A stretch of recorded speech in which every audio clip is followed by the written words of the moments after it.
যে আমার লগে আইছো এমন জায়গায় যামু টাকা পয়সার কোনোদিন অভাব হবো না, খালি যেদিকে চাইবা খালি টাকা আর টাকা। টাকার তো কোনো একটা কথা, আমাকে যদি কষ্ট দিও না। না না, আমি তোমাকে কোনোদিনও কষ্ট দিব না। তোমার সুখের জন্য গেলাম, জামাই থেকে আইলাম। হ্যাঁ, যেদিকে যাবা খালি টাকা আর টাকা দেখবা, আর কাপড় চোপড় কোনো অভাব হবে না, খালি দোলার মতন টাকা উঠবো। হে আল্লাহ, তুমি আমাকে সব মাফ করে দিয়ে আমার স্বামীকে ফিরাই নিয়ে দেও আল্লাহ। তোমাকে আমি হাত জোড়ে করছি আল্লাহ, আমার স্বামীর কাছে ফিরাই নিয়ে দেও।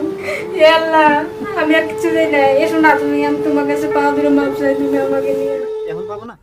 এখনই পাবেন, আপনি লোকেশনটা আমাকে দিয়ে দেন, আমি ডেলিভারি এখানে ঠিক দিয়ে আছে, দেব। আমি 3টা বাজে আমি লোকেশন পাঠিয়ে দেবো, আপনি ডেলিভারি করবেন তো? হ্যাঁ, ডেলিভারির জায়গায় পৌঁছে যাবে। ঠিক আছে, আপনি সমস্যা নেই তো? সেইগুলো নিয়ে কিন্তু কোনো ভাবনা চিন্তা করতে হবে না, আপনি গাড়ি ভাড়াটা কিন্তু দিয়ে দিতে হবে তাকে। আচ্ছা, ঠিক আছে, সমস্যা নেই, আমি ম্যানেজ করব। হ্যাঁ হ্যাঁ, ঠিক আছে, যাই তাই। ঠিক আছে, তাই না, আসতে পারেন।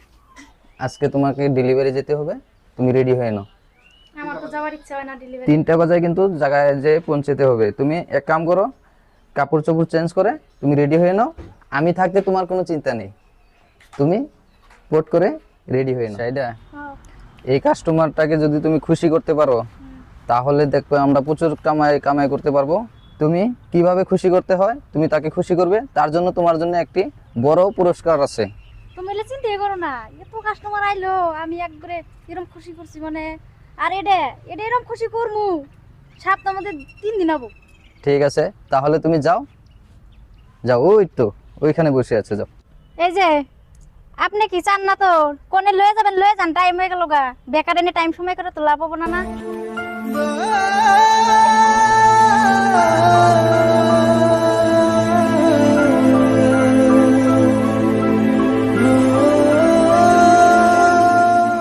চলেন, যে কামে নিয়ে আইছেন এই কামে নিয়ে নন, এবকরে টাইম নষ্ট করে লাভ নাই, তাড়াতাড়ি নন। শোনো, আমি কাজ করি না করি ওইটা তোমার মানে জানা, কারণ আমি তোমার জন্য টাকা দিছি, 2000 টাকা পেড করছি, ঠিক আছে? এই টাকার জন্য আমি বিনিময়ে আমি 1 ঘন্টা সময় নিয়েছি, 1 ঘন্টা সময় আমি তোমার সাথে আড্ডা মারি, কিছু করি না করি এটা আমার কথা। অহন শোনো, আমার একটা কথাই, এদিকে আসো। শোনো, আমি যে সময় তোমারে বিয়া করছিলাম, আমি তোমারে কিসের অভাব রাখছিলাম তুমি, যে সেই অভাবের প্রতিশোধ আমারে নিছাও। দেহ আমি মাইসের সরকার তো করে এলে করছি, তুমি এলে ই করে নাও। দেহ আমি জীবনে এলে করতাম না, মাইসে এই ভালে পরে আমাকে এলে করাইছে, বুঝো না? তুমি না আমাকে মাফ করে দিও। আমি মাইসের সরকার তো করে আমি আজকে আমার কপাল এলে আমি খারাপ পথে চলছি বা চলতেছি, আমি জীবনও ভাবিনি যে আমাকে করে নিয়ে আই আমাকে এলে খারাপ পথে চালাবো, আমাকে টাকা পয়সা লুপ সুপ দেয় আমাকে আজকে খারাপ পথে না চালাইছে। শোনো, আমি একটা কথা কই, কও। মালিক হইছে মাফ করার আল্লাহ। এখনো যদি তুমি আমারে কও যে না, আমার সাথে থাকবা, তাহলে আমি রাজি আছি, তুমি বলো।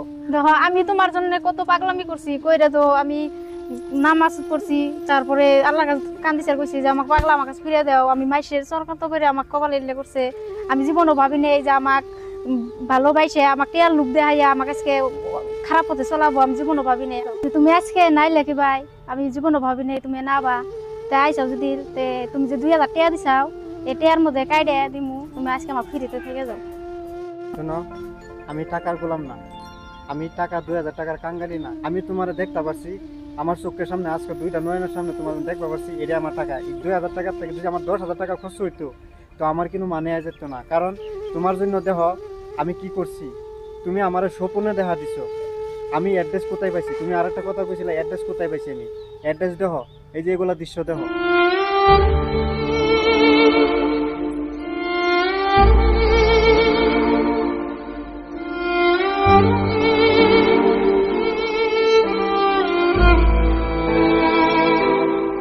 না, তোমাকে আমি খুব কষ্ট দিছি, তুমি খুব কষ্ট পাইছো আমি জানি। আমি আর তোমার কষ্ট আমিও জানি যে কষ্ট আমার তো ভুল হয়েছে।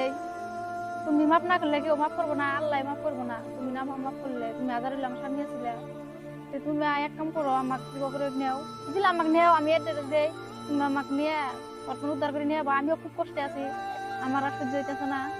রূপনগর ঘর নম্বর 170, তুমি যদি আমাকে নেও তাহলে তুমি আমাকে অর্পণ উদ্ধার করে নিয়ে আইও, আমি গেলাম।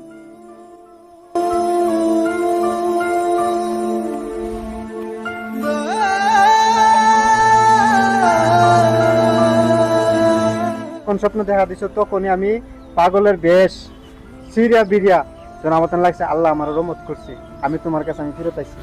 অহনো শুনো, কথা যেটা হয়েছে, আমি তোমার সাথে আমি থাকবার আইছি না, তোমার সাথে আমি শুধু কথা কবার আইছি। তুমি যে একবার খোঁজেন আমার সাথে সংসার করবা।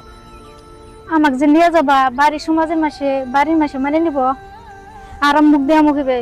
যদি আমি যদি ঠিক তুমিও ঠিক, কারণ ওগুলা মুখ দেখাতে পারো কিনা, দরকার পড়লে আমি তোমার 5,000 ফিস দা থাকবো, তথাপি আমি বাড়ির দুজি আমার জায়গা না দেয় আর বস্তিতে যদি জায়গা না দেয়, আমি তোমার দরকার পড়লে আমি শহরে থাকবো, কিন্তু আমি তোমারে চাই। তুমি কি যাইবা? চামতাল্লাহ আমাকে ভুললে মাফ করে দিও। শোনো শোনো, বল তোমার না, বল আমার।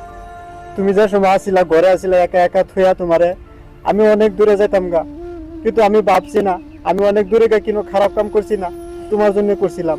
কিন্তু আমি কষ্ট করছিলাম, কিছু একটা উপার্জন করবার লাগে আমি রাতে রাত আমি কষ্ট করছিলাম। কিন্তু তুমি কি ভাবছিলা যে আমি কি অন্য একটা মেয়ের সাথে আমি প্রেম করছি? তাই না?